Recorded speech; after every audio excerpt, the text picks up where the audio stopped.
নবী সাল্লাল্লাহু আলাইহি সাল্লাম আবু তালেবকে কালেমা পড়াবার জন্য কি পরিমাণ কাঁদছে, চেষ্টা করছে। শেষ মুহূর্তে বলছে, চাচা চাচা কালেমাটা পড়েন না চাচা। বলছে না, মানুষের কাছে বেইজ্জতি হব, পড়বো না, মানুষ লজ্জা দিবে।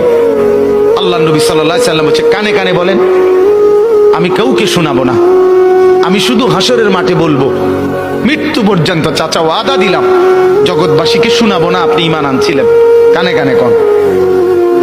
আবু তালেব বলছে না, কানে কানেও বলবো না। এবার নবী বলে চোখের পানি ফেলতে ফেলতে, চাচা এমনও কইতেন না তো, ঠিক আছে চাচা আমি কালেমাটা পড়ি, আপনি শুধু ঠোঁটটা নাড়েন,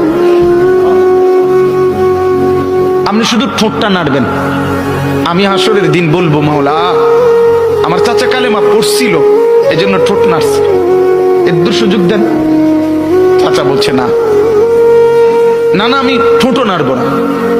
আল্লাহ নবী তখন অঝরে কাঁদতেছিলেন আর চোখের পানি ফেলে বললেন, চাচা আপনি জাহান্নামের আগুনে জ্বলবেন, আমি সইব কেমন? আবু তালেব নাফরমান তখন কি বলছে জানেন?